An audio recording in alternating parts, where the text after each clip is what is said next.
Hi, I'm Alzira Bassi and I wanted to do a submission for something to say, and I wanted to focus on honour-based abuse because I don't think it's something that is actually understood or known about much. When we hear the word honour-based abuse, we often think about honour killings and the really extreme cases that we see in the media and we hear about. But honour-based abuse is happening all around us every day. There's lots of subtle forms of honour-based abuse that people don't seem to understand or know about. So there are many people in my community, including myself and my siblings, who have been prevented from going to education. We've been forced into marriage at a young age, being prevented to go for work, having friends, having a social life, making our own life decisions, our own life choices. So I'm one of 7 siblings, and of our 7 siblings, about 4 of us were married off at 16. Another one was married off at 18. So there's been, especially with the females as well, so even though we hear about third world countries and places like India, Bangladesh and Pakistan, even in Britain, in 20th century Britain, 21st century Britain, honour-based abuse is still happening all around us. There are lots and lots of people who aren't allowed to attend school regularly, go to college, go to university, go to work. They're not allowed to make their own decisions. They're not allowed to choose their own partners. So growing up, I watched one of my sisters falling in love and wanting to marry somebody that she loved, and watching their relationship be torn apart because of maternal narcissism and honour-based abuse. Because my mother had the idea that she made all the decisions and all her children would follow or she'll be damned. And she would use physical punishments and physical chastisement to control her 7 children, and this included things like being beaten with and whipped with branches, with slippers, with belts, with broomsticks, being slapped, being smacked. She would tie my younger brother by his ankles and suspend him to the stair banister upside down like a piece of meat in a butcher shop, and she would then get chili powder and rub it in his face and find it hilarious. She'd be laughing, and I can still hear my brother's screams and him writhing and screaming in pain and hanging by his ankles until he was just worn out. He'd had no energy and he'd just dangle there, and when she thought he'd had enough, she'd bring him down. And neighbours would come and see him hanging there, and extended family, but nobody did anything. Everybody normalised it all.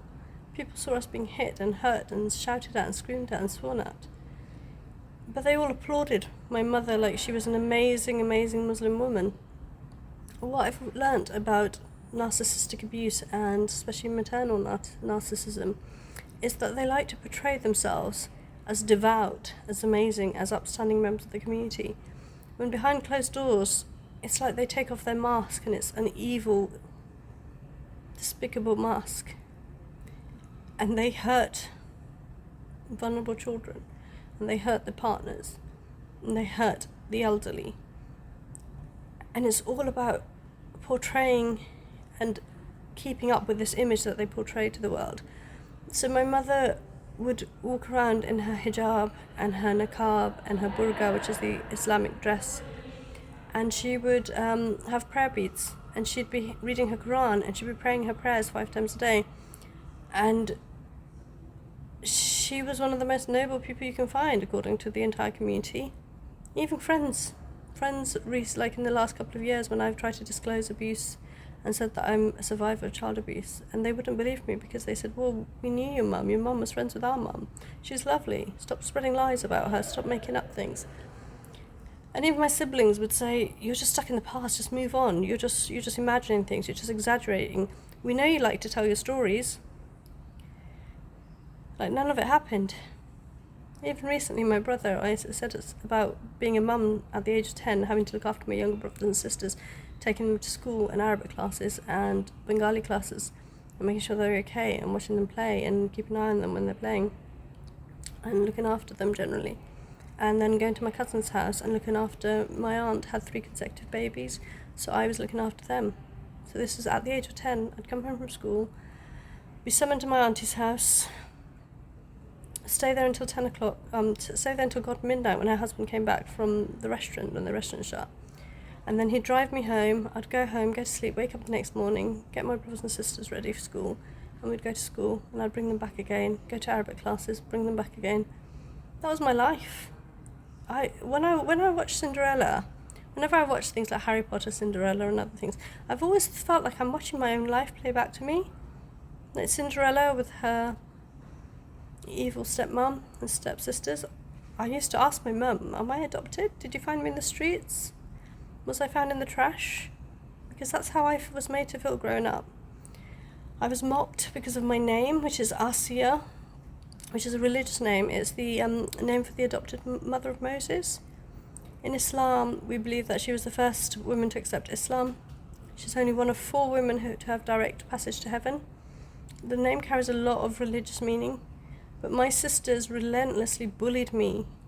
Asswipe, asshole. I grew to hate my name. So at 32, when I remarried, I actually changed it to Arzia, Arzia, because every time somebody called me Arzia, it'd make me cringe. I've just recently got it on my necklace here because it's actually a beautiful name. My eyes, I've been told I've got beautiful eyes. Someone once said that your eyes are so deep, you could just drown in them. It's probably hitting on me, but it made me laugh. You know, one of the first features people say are my eyes are one of the best features of me and my smile. But I was mocked for everything, my smile, the stupid laugh, my nose, oh, you've got an upturned nose. Your eyes are like Chinese eyes, cat's eyes, 4 eyes, because I had myopia from a young age, so I had to wear glasses. My tummy used to stick out because of malnutrition, so I would be called pregnant and fat. My hands are darker than my face, than my dad's hands and my granddad's hands. But I was mocked for being black. My hair was frizzy. I was mocked for having frizzy hair. I despised every single bit of myself because other people told me I wasn't good enough. But in the last 10 years or so, friends have all said to me, is your mum jealous of you? Your sister's jealous of you? And at the time I would laugh and say, why would they be jealous of me? Why would my mum be jealous of her own daughter?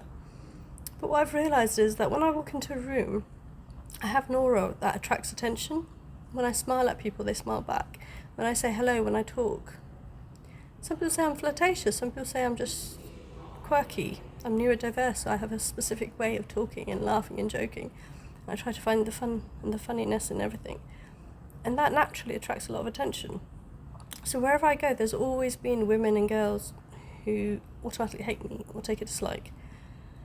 Others will shield their men, like I'm about to eat their man up. And I'd be looking at them thinking, Jesus, you better keep him, love. But there's always been jealousy and insecurity in other people that have then resulted in them bullying me, harassing me, hating me, smear campaigning against me, abusing me. Then there's the men. So I was forced to get married at 16, forced to have a baby at 16, kept captive in Bangladesh against my will. I'd literally just finished my GCSE exams. I was made to go to Bangladesh. My passport was taken from me. My cousin laughed at me and said, you're not going back until you get married. You have to get married. I cried the whole night of my wedding and then the whole day. I was left on the bed, dolled up, as a little bride doll would be.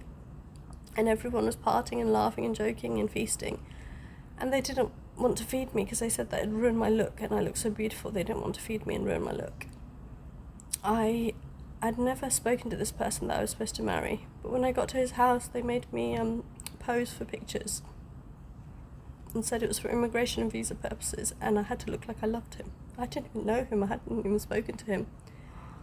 Then they kept me in Bangladesh. Every time I asked to come back they wouldn't let me. They made sure I wasn't taking contraception and they made sure I was pregnant and said that other girls had come back and divorced and terminated their pregnancies. So they made me stay there for 3 months to make sure I was past the legal age of termination, the stage of termination. And they even though I was severely ill with hyperemesis, they wouldn't let me see a doctor, they wouldn't let me come back, they wouldn't let me write letters, they'd intercept my letters. If family wrote to me, they wouldn't give me the letters. And even back then I could sense coercive control and abusive behaviours and possessiveness from my husband. When he came over to England, I had my baby at 16. I reported child abuse at home to try and save my younger brothers and sisters and my baby, because my mum wanted to take my baby and rear him herself. And I thought, you've been horrific to us, you've been abusing us, you've been beating us. You are not taking my baby from me.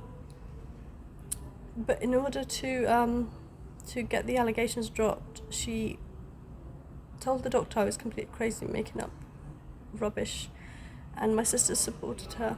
So they had an emergency psychiatric analysis done on me, evaluation. And when I've read my notes recently, last few years, I got hold of my notes to read them. In my notes, it actually says that the clinicians who did the evaluation on me could clearly see a 16-year-old girl with a newborn baby, with no support at home, no help at home, that my mum and my sisters were against me. I was exhibiting signs of postnatal depression, so I needed help and support with that, and I had a baby with me. And at the time, there was a huge shortage of beds at the time, and the only bed they managed to find was in Marchwood Priory, in the mother and baby unit. So they took me to Marchwood, and then my mum got one of my sisters to ring to check where I was. And the nurse actually came in to me and she said, your sister's on the line, and she's asking, she wants to know where you are. I said, please don't tell her. And she said, I can't lie, I have to tell her the truth. So they used that information to have the allegations dropped for child abuse. And after that, she and my family all used that admission to further abuse me and control me and take my maternal rights away. I was told that I wasn't sane enough to look after my children. I wasn't sane enough to make decisions for ourselves. Anytime I tried to say anything, it'd be like, shut up, you're crazy.